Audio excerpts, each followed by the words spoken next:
अस्सलाम वालेकुम। आप खालिद इकबाल यूट्यूब चैनल देख रहे हैं। नाजरीन, आपने इस वीडियो का थंबनेल पढ़ा होगा जिस पे लिखा है कि हमारे माशरे में कौन काबिल एहतराम और इज़्ज़त है, और दूसरी लाइन है कि अक़वाम आलम क्यों हमसे मुंह मोड़े बैठी हैं। ये एक फैक्चुअल पोजीशन है। नाजरीन, किसी भी महज़्ज़ब माशरे में बुज़ुर्गों का अदब और एहतराम किया जाता है। क्या हमने कभी इस पर गौर किया है कि ये ऐसा क्यों है? आइए माजी के दरीचे खोलते हैं। मैं आपको 1950 की दहाई में लिए चलता हूँ, एक गांव में, और फिर आहिस्ता आहिस्ता सफ़र करते हुए आगे आज की दुनिया में आएंगे। गांव में मास्टर साहब मोहतरम और काबिल इज़्ज़त समझे जाते थे। लोग उनकी बहुत इज़्ज़त करते थे क्योंकि वो बच्चों और बच्चियों को एक साथ तालीम देते थे। वो मास्टर साहब की अपनी तालीम जो है वो सिर्फ बाज़ दफ़ा प्राइमरी और या ज़्यादा से ज़्यादा मिडल होती थी। मैट्रिक पास किए असातिज़ा बहुत कम होते थे। गांव के बहुत से नौजवान जो दूसरे शहरों में मुलाजमत करते थे और ख़ास मौक़ों पे, जैसे कि कोई ईद हो या गमी का कोई मौका हो, तो उस वक्त वो गांव आते थे। लेकिन हर महीने मनी ऑर्डर ज़रूर भेजते थे, और मनी ऑर्डर आना इस चीज़ की निशानदही करता था कि हमारा बच्चा शहर में बिल्कुल ठीक और खैरियत से है। अगर शहर से कोई ख़ास खबर भेजना होती तो पोस्ट कार्ड इस्तेमाल किया जाता। ये पोस्ट कार्ड ये था कि इसको लिफाफे में बंद करने की ज़रूरत नहीं होती थी, बल्कि खुले कार्ड पे एक तरफ एड्रेस लिखा जाता था और दूसरी तरफ एक पूरा जगह लिखने के लिए होती थी, और बैग्स पे जहाँ एड्रेस लिखा जाता था वहाँ आधा कार्ड लिखने के लिए मौजूद होता था।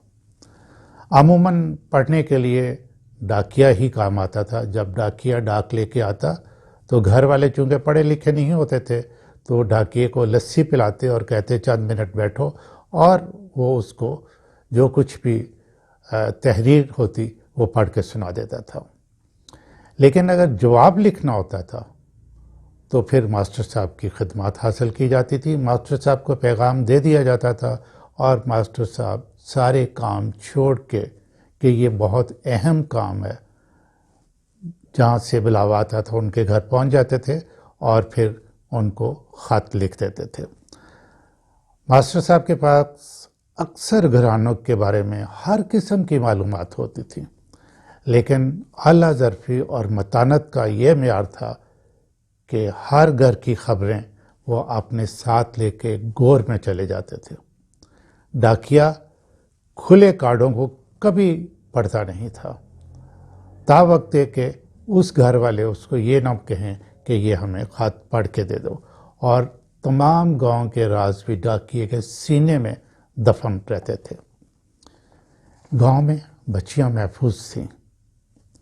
मस्जिद के मौलवी साहब काबिल एहतराम और काबिल इज़्ज़त थे। वो नमाज पढ़ाते, बच्चों को कुरान पढ़ाते, निकाह करवाते, जनाजा पढ़वाते, ये सारे काम मौलवी साहब सर अंजाम देते थे। लेकिन एक घर की बात दूसरे घर तक कभी नहीं जाती थी। वो नौजवान भी इज़्ज़त की निगाह से देखे जाते जो कुछ तालीम हासिल करने के बाद शहरों में मुलाज़मतें करते।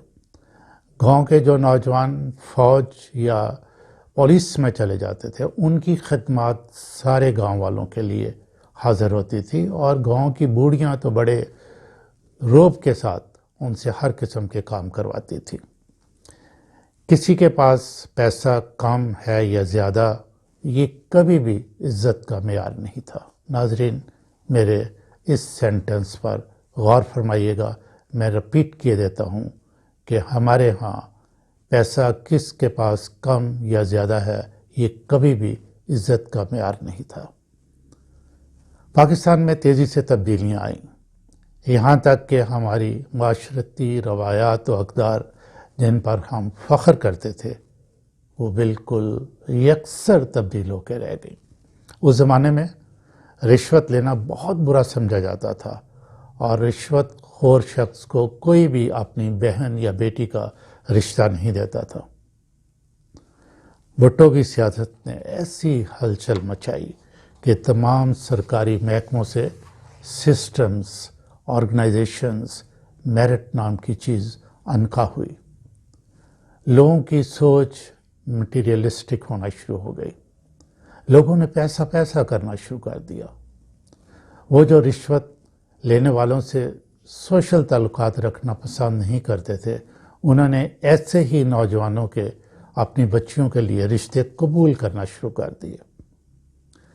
محترم اساتذہ نے اسکولوں میں صرف حاضری لگانا شروع کر دی اور پڑھانے کے لیے شام کے وقت اکیڈمیوں میں جانا شروع کر دیا، کیونکہ ان کا بھی تنخواہ میں گزارا نہیں ہوتا تھا۔ تعلیم کاروبار بنی تو اس میں سے عزت و وقار نام کی چیز جاتی رہی۔ ایک پولیٹیکل موو نے معاشرے کا شرازہ بکھار کے رکھ دیا۔ آہستہ آہستہ بیوروکریسی سیاستدانوں کے ساتھ مل گئی اور ان کی جو ایک ویلیوز تھی ان کو بھی ایسے ہی سوچوں نے دیمک کی طرح چاٹنا شروع کر دیا۔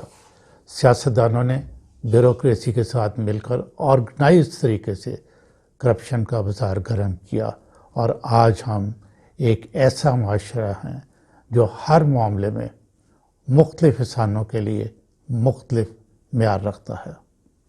اب اس ملک کے وسائل ان لوگوں کے لیے ہیں جن کے پاس مال و دولت ہے۔ ظلم و ستم کا بازار گرم ہے اور یہ بازار عام لوگوں کے لیے گرم ہے۔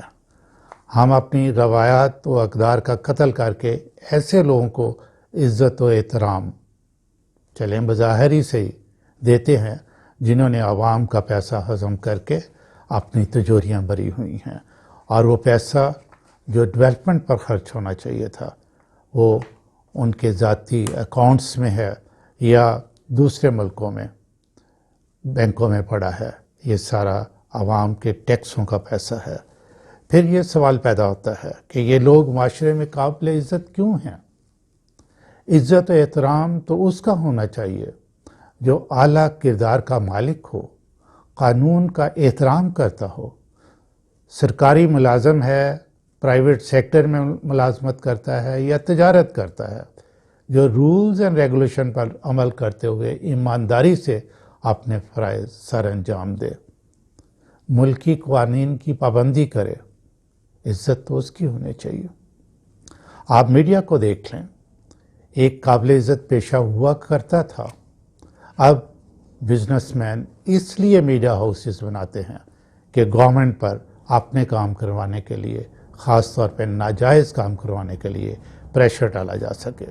میڈیا ہاؤسز والے سیاستدانوں کے ساتھ اور بیوروکریسی کے ساتھ تعلقات بناتے ہیں اور جھوٹ کا کاروبار کرتے ہیں۔ عدلیہ کے انصاف دینے کا معیار مختلف لوگوں کے لیے مختلف ہے۔ سرکاری محکموں کا مختلف لوگوں کے ساتھ مختلف بیہیویئر ہے، تو ہم کس کو قابل عزت سمجھیں؟ کون ہے اس ملک میں عزت کے قابل؟ کیا یہ سوال نہیں بنتا؟ جج، جرنیل، سول سرونٹ، تاجر، ٹیچر، ڈاکٹر، انجینئر، ٹھیکیدار یا مزدور، کون ہے جو اعلیٰ اخلاقی اقدار و کردار کا بھرم رکھے ہوئے ہے؟ ہمارے لیے سوچنے کا مقام ہے۔ اب ہم انحطاط پذیر معاشرہ نہیں، آخری سیڑھی سے بھی نیچے گزر چکے ہیں۔ ہم میں سے ہر ایک کو سوچنا ہوگا، اقوام عالم ہم سے کیوں منہ موڑے بیٹھی ہے؟ آج کے لیے اتنا ہی۔ پاکستان کے لیے بہت دعائیں۔